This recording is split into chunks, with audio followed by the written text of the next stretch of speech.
Sarah. I hope you're all having a great day, and today's topic of the Facebook Live today is around respect, and this is a subject that I probably haven't covered.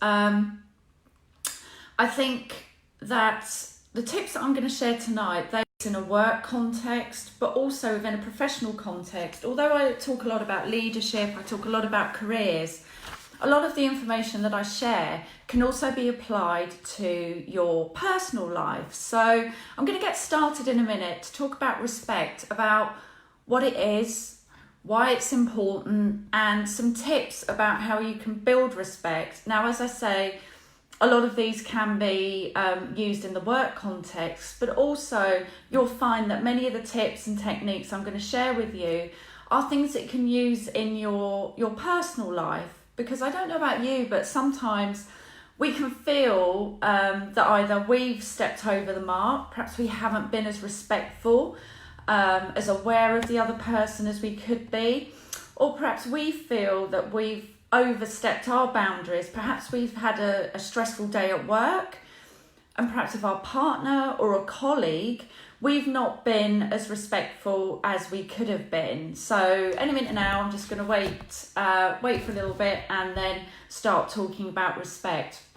Now, don't worry, I'm not going to sing the Aretha Franklin song about respect, so no need to worry about me singing, but we are going to cover what it is, why it's important, and some tips for how you can gain respect at work, but also these will apply to your personal life as well. Because in a lot of the work that I've done with clients, things like respect and honesty do come up quite a lot. They come up a lot when we're talking about values, what's important to you. And I think sometimes we can become really aware when we've felt disrespected, or maybe we've just overstepped the mark a bit. As I say, perhaps you've had a stressful day, perhaps you've been busy running around, or we've got a lot on our plate, and we can really struggle with respect during those times. So I'm going to get started. So really, respect is all about how you are accepted by other people. I don't mean if you're being outrageous or rude or inappropriate with other people, but if you feel on the whole you're a pretty decent egg, a decent soul, but sometimes this is all about how you're accepted and how you accept other people. Respect, self-respect actually has a lot to do with self-acceptance, and respecting others is also about accepting them. So for example, you may not always see eye to eye, you may not always agree with things, whether that's a work colleague or even a partner, but in any kind of relationship, the opportunity to get to a win-win situation is a really great mark of respect. So, and hello to the people that have joined. Thank you for listening in tonight. So let's get into it. Why is respect and the idea of accepting yourself, of accepting others, even though you may come from things at a different angle, in a different place, why is that so important? Well, actually, in any relationship, work, personal, whatever that is, it's really having that respect enables us to build trust, to build safety, acceptance and well-being with other people, as I say, whether it's at work, whether it's with your partner. And actually, sometimes if we're not respected, it can feel quite stressful and it can cause a lot of conflict, particularly if you feel like somebody's not respecting you on a regular basis. It can actually sort of simmer away and build up and create a lot of conflict. But when we have respect, it really enhances that feeling of trust, that trust in our manager, that trust in our friend, that trust in our partner, and it can reduce that stress, that conflict, and help to resolve differences. And also at work, when you command respect, and when you ask for respect, and when you show up being respectful for other people, it allows you to be taken seriously. And when you can do that, it can really help your career progression. It helps to fuel understanding between colleagues. And actually, if you're in a job, it will improve your employee satisfaction. And hello, Lisa, I'm just going to wave.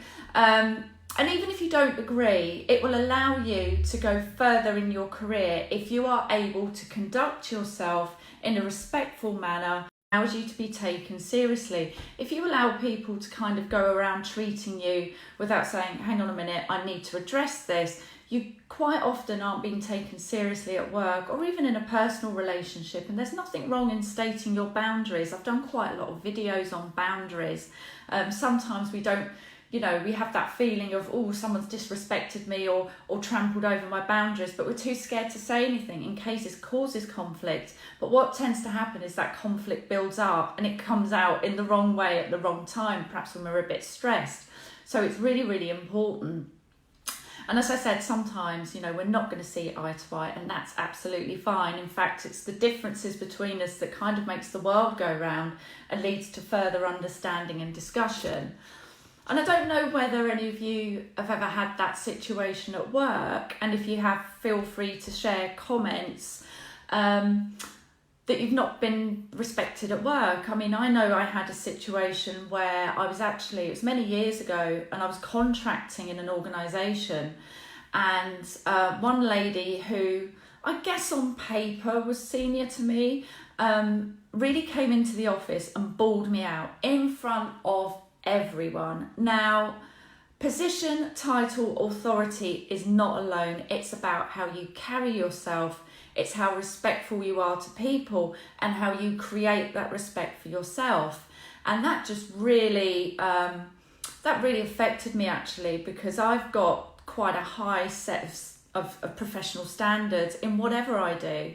And this lady, through a complete misunderstanding, made some assumptions and thought it was okay to throw her weight around. And I don't know if you've ever experienced that before. I've experienced it more than once. And just because you're a senior person or you're leading a team, it doesn't mean you can just treat people in any which way that you want. And she bawled me out in front of everyone, to the point that there was a bit of a tumbleweed moment in the office. And some of the other senior leaders said, "Are you okay?" Because it was really unexpected. And I happen to think it was a pattern with this person, because ultimately she didn't last much longer in the organisation because she didn't show that she had respect for other people. And I think people will vote with their feet, or that kind of behaviour gets recognised. So what did I do about it? Well, even though I guess on paper I was slightly more junior than she was, I knew that actually for me, being respected, particularly over something that was a complete assumption and misunderstanding, that was really important for me to say something for my own sort of well-being and self-regard. And I didn't want that person to think that behaviour could happen again and be acceptable. So very calmly, I actually went and spoke to her and arranged some time to talk with her in a way that I felt was respectful. So we went and had a coffee, and I very calmly explained to her and said, look, I think you may have made an assumption about this situation. And in future, if you'd like to talk to me about something, I want you to do that in a one-to-one environment, or to have a cup of coffee, or to come and speak to me. Because actually, I didn't feel I was respected by you, and other people in the office saw that. And I don't think it looked very good for our department at all. And actually the look on her face was, real shock, because I think she'd kind of been allowed to get away with this behaviour for some time. And even though I was a contractor, people were saying to me, that was really out of order. Thank you for the thumbs up. I'm guessing this can be a familiar situation at work. But it just doesn't go well. It doesn't further understanding. It doesn't build relationships. And if you don't respect other people will not respect you. So I was very calm and said, look, if this happens again, I will be taking it further, because I felt it was almost veering on bullying behaviour. And I don't know about you, I don't care what job I'm in, I would want somebody to say that to me if I'd gone over the top, and I certainly wasn't going to put up with that in my working relationships. We should be able to enjoy our relationships. Hello, Sean, just waving at you. And I just felt it had gone a step too far, and somebody needed to say something. And so I did. I was very calm, I was very respectful, and said, okay, could you just explain to me what that was about? Because maybe I've understood something and it was a complete misunderstanding. And I just put my boundaries out and said, look, you know, in the future, I didn't raise my voice. I just was very, you know, clear with my body language and my eye contact. And I said, look, you know, if something like this happens again, or you feel there's something you want to discuss with me, I want you to do that in a closed environment, in a one-to-one environment, and I will take that further if it happens again. And lo and behold, it didn't happen again. But I think it was a real, by the expression on her face, I don't think she was used to people tackling her on that lack of respect for other people. And when I said something, it became very clear that other people were suffering with the same issues. And in fact, you know, there was an issue of bullying going on there, and I felt like I owed it to other people in my team to ensure that that behaviour stopped. So you can turn it around for sure and avoid being a victim by stating your boundaries very clearly, very professionally. And anyone that's a half-decent leader or a half-decent person you want in your life will understand that, and they will respect you for it. So sometimes that respect comes for your own healthy self-respect. So what happens if you feel that you've sort of gone over the top? Perhaps you're leading a team, you're managing a team, and you feel that you've gone over the top and you've done something. Perhaps it's with colleagues at work. Perhaps it's with somebody you know in a personal relationship. Hello, Felicity. And you feel like you've messed up. Well, I always think actually apologising if you feel you have messed up and you've broken that trust, you've broken that respect, you haven't accepted the other person's point of view. I actually think apologising pretty quickly is really, really important. And actually apologising isn't a sign of weakness, it's a great sign of strength. And it's a great way to learn and develop yourself, to say, do you know what? I think I might have messed up here. You know, I've done it. I've apologised to people. And I think to be able to stand and look at yourself in the mirror and think, do you know what? I've probably gone over the top there with that person, as I say, be it work or personal life or any other situation, to be able to apologise and say quickly and swiftly, to say, you know, I'm sorry, that went too far. Listen to what the other person has said, listen attentively, reflect back what you've understood about how it made them feel, and then go have a think about what triggered that moment where you feel you lost respect for somebody else. What was it? Are there particular triggers that are actually more to do with you, more to do with how you feel about yourself, your own self-confidence, your own self-acceptance? Are there push your buttons? Is it at the end of the day when you've not slept well enough? Is it a day when, you know, you've just needed to take a break and you haven't? Or is it a sign perhaps of an underlying issue that's not been addressed? So this is about really apologising, sort of fronting yourself with it, confronting it in a very healthy way. And when you do that, although apologising, I think sometimes we feel is a sign of weakness, it's not. And it will actually build your confidence to know that you can apologise, you can listen, and you can hear the other person's point of view and actually make a decision to change that behaviour. And there's a really, really fantastic book. It's called, I've forgotten the title now, isn't that good?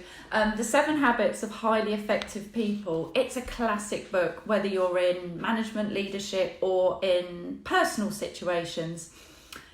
And there's a really great rule about always aim for the win-win situation. And if you want respect, thinking about what is the win-win situation. Not coming at things like a combat situation to think, I get my point across, therefore you lose. Think about if there's a win-win situation, about what is the bigger picture. If you're leading a team and somebody disagrees and they have a strong viewpoint, really listen to what they're saying and think, okay, what is the win-win situation here? And maybe check in with your team to make sure that you're on the same page, or ask your boss, say, what is it that we're trying to get to here? Because sometimes by asking those open-ended questions about where we're going to, and you can use this with partners and boyfriends, by the way, you can then start to work together constructively about, okay, that's what we want to get to. What do you want? What do I want? And then brainstorm some different solutions to get there rather than riding roughshod over somebody. Now, we're not all perfect. We all have our off days. And that's why sometimes being able to stick your hand up and say, sorry, I was not my best self today. Can we try again? Let's have another talk. And I'd really like to listen to your point of view, because we're always going to have different point of views. Everybody unique, everybody's different. And it's a real strength of character. And it shows really healthy respect for the other person. It builds trust and it builds the relationship. And it allows that communication to flow. Be that colleague, be that team leader, be that supervisor. Be that a friend or a partner, to be able to enhance that understanding and realise that it's not always your way is the right way. And I know certainly, we've all got different styles, and it's about saying, okay, right, where did I go perhaps a bit wrong there?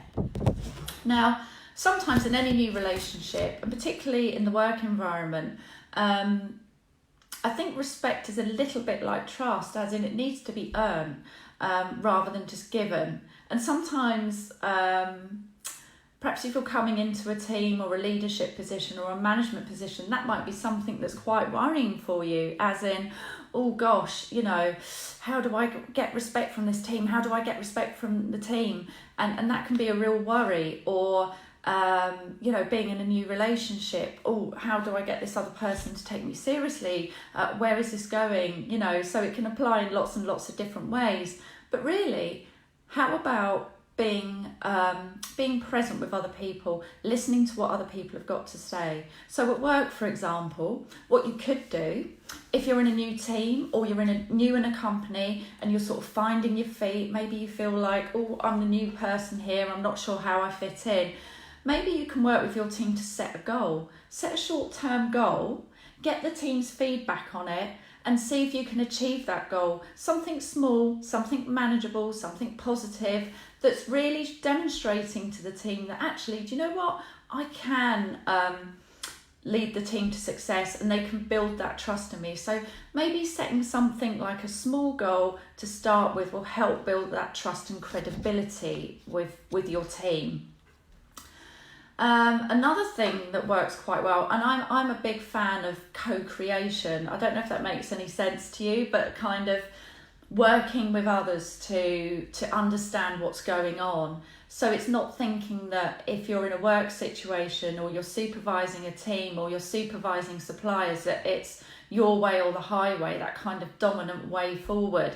But really look at, are there any simmering tensions or simmering conflicts that we need to get out into the open? Because I don't know about you, but I've worked in jobs where there's been simmering conflicts, there's been situations, and I've raised them with the person leading the team, or I've perhaps raised them with the individual, perhaps it's a relationship issue, and that person's just ignored it and not dealt with the situation. And over time, that can sort of diminish your trust and respect in someone.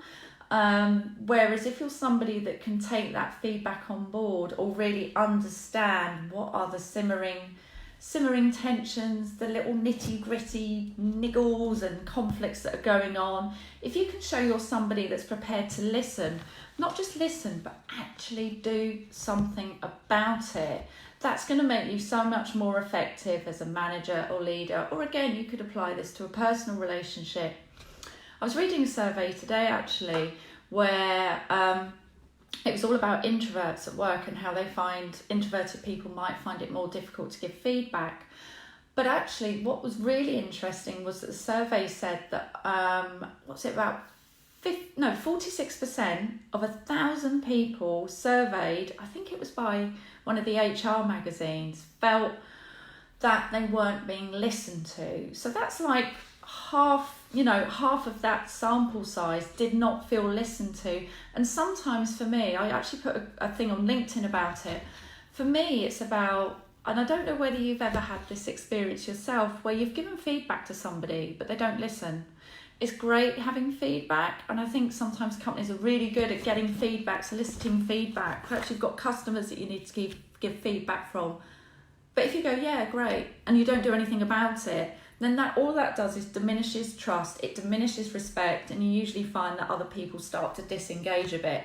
So particularly if you're in teams, listen to that feedback and then work on a plan together about how you're going to overcome it. Perhaps it's a project you're working on and it's going a bit off the rails or the wheels are falling off, but really sit down and try and figure out, what those niggles and those gripes are, because believe you me, those gripes will, it's like a rolling stone gathering moss. They will continue to grow and grow and grow and grow. So as a leader, as a manager, as a business owner, then absolutely address those and involve other people in solving those solutions, or find a solution to kind of end those gripes so they don't continue. And again, as I've mentioned, enlist the help of the other person. Sometimes we don't always need to know the answers. I think particularly as well at work, if you run a business or you're in a team, you're leading a team, or you're a supervisor, we feel like, oh my God, I've got to know all the answers. And actually, sometimes it can really create respect to say, okay, well, I don't quite know the answer at the moment. Let's work on that together. So setting goals, setting an environment for setting those goals, creating ideas, allowing other team members to take some responsibility, to give them the wings to fly and develop in the way that they want to, can also be a really great way to gain respect. So obviously, along with this, in terms of any interaction that you're having, be it, as I say, a personal relationship, a project, a business you're running, I don't know, any kind of team environment, perhaps it's sports as well. But watch your body language, watch your non-verbal communications. Make sure that if you want to listen to the other person or the other people, you are listening and you're not just placing sort of face value on it. We've all got little quirks and little idiosyncrasies that make us us. For example, I blink like anything. I don't know if you've noticed that, but I've seen videos back and I blink like crazy. So that's something that I'm aware of. Perhaps I need to get new contact lenses. Anyway, that's beside the point. But really actively listen and try not to second guess what the person's going to say. Keep a really open mind. Listen to what they're saying and don't jump to any conclusions or judgments or panic and feel like, I'm the leader, I've got to know the answers. But really make sure that you're taking it seriously, you're actively listening, you're reflecting back, you've got very open body language, you've got good eye contact. Another technique that works really well, and again, in any kind of relationship really, is to match the other person's body language. So if you've got somebody who's sitting back like this and is airing a point, maybe you can match their body language as well. Now don't go over the top with this, so that if they're doing this, you're doing this, and it's like some kind of weird 80s dance.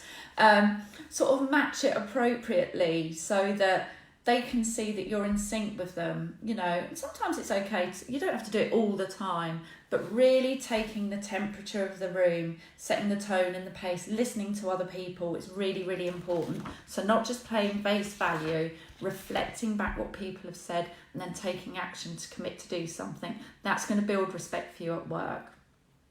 The other thing, and again, might be a little bit scary if you are new to whatever situation this is, again, as a supervisor, something like that, ask for honest feedback, and set the parameters to say, I want this to be respectful feedback. If you don't feel comfortable, then feel free to come and see me. Having that open door policy to ensure that there's not literally a wall or a door between you and the other people. If you say you've got an open door policy, then make sure your team knows that your door is open, and if it's closed, why it's closed. And make sure that if people put time in your diary to talk about something, or they've got something on their mind, then you give them that time. Try not to break meetings too often. I don't know about you, but I've had situations in the past where I haven't been able to get one-to-one time with my manager at all. And it's really discouraging sometimes. Now, I have in the past looked and got coaches and mentors myself, but actually if somebody's constantly breaking time, it doesn't set a lot of respect, because on some level you may well start to think, that person's not really making time for me. It's like if you're going out with someone, if they keep blowing you off on dates and arrangements, you're probably not going to respect them, and your attraction is probably going to go, start plummeting. So, even though these tips are quite often about management, leadership, that kind of thing, they can apply to other aspects. So make time for people, especially if you said, I'm going to make time for you, because people want to see that authenticity from their leaders today. People will vote with their feet and leave. And I think it was another survey from something like Career Builders, and no surprises that over 3/4 of the people surveyed, when they leave a job or a position, it is down to the team supervisor, the leader. It's down to other things as well, like overwork, stress, culture, that kind of thing. But actually, as a leader and as a team player, you are helping to set that culture. So ask for honest feedback, make time for your team. Then ask for help. There's nothing wrong in asking for help. Certainly in the past, in my career, when I was new to leading teams, I asked for a buddy or a mentor. Make sure it's the right person though. Make sure that you're clear with them about what it is you want to discuss. What is it you need help with? And make sure you get the right person. And it's not a sign of weakness it's like apologising. It's not a sign of weakness to ask for help. We all need help. I mean, it's a bit of an ego trip if we think we know all the answers, isn't it? I know certainly I spend my time seeking guidance from my own coaches and mentors to help me with what I'm doing. And I think that's really, really important, because sometimes we get very trapped in our own way of doing things. So that's going to help you identify how you can, perhaps build respect. Perhaps there's somebody in your organisation that just seems to have it. They just seem to command that respect. When they enter the room, people listen to them. They listen to other people. So what do they do that you can beg, steal and borrow, as long as it feels authentic to you? Because sometimes if we're pretending to be someone else, that's not a good thing either. But maybe there's something they're doing that we can learn from. So, and I think for me, certainly in the times where I feel like I've really been in the zone with teams and people I've been leading. I mean, I don't have a team at the moment, but I loved leading people because I always wanted to employ people that were better than me. And I think respect comes from genuinely caring about people, genuinely caring about the other person, whether that's your partner, your friend, genuinely caring about your team. People can smell it a mile off, so you've got to be authentic. If you're somebody that's just out there for yourself and you don't believe your team's going to help you, people will spot it and it will come across. So I think really it's about not berating, it's about helping, it's about listening, it's about understanding people, what makes them tick, and genuinely caring. And I know that sounds a bit soft in our busy business world that we can sometimes be in, but really care about other people. So I've found in the times where I've genuinely cared about other people's desire for progression, they might not want to progress. It might be, do you know what, Sarah?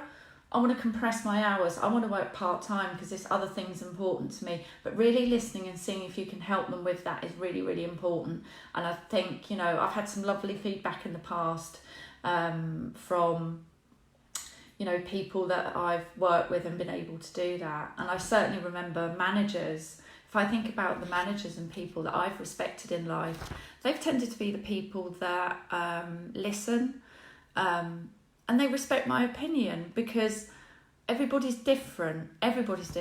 So, to recap, some of the things we've covered today is what respect is. And again, it's about being accepting of yourself, accepting other people, accepting that people will have a different view on things. We've talked about why it's important. So it's important to build trust, to build relationships, to reduce conflicts. It will help you in your career. If you're known as somebody, a leader or a supervisor that people respect, it will certainly help you in your career. I've shared a personal example where I've had to sit down with somebody quite senior and say, actually, the way that you confronted that complete misunderstanding. I don't want that to happen again, and here's how I want to be treated, because it really does start with our own self-respect. So we've covered that, some personal examples, and I've given some tools and techniques about how you can increase respect, listening to others, genuinely caring, heading towards a win-win situation. If you're in a team, involving your team in setting goals, setting processes, making sure that any kind of petty gripes or things that aren't working well are addressed, rather than acknowledging them and not doing anything about them. Make sure that those are addressed, because that will create credibility and respect for you as a leader. Making sure that you make time for people and actively listen and watch your non-verbal and verbal communication when you're trying to communicate respect. So, as I mentioned, unfortunately, I won't be singing the Aretha Franklin respect song, because nobody wants to hear me sing halfway through a week after a bank holiday. Hear that and then drop me a DM and I'll happily do it.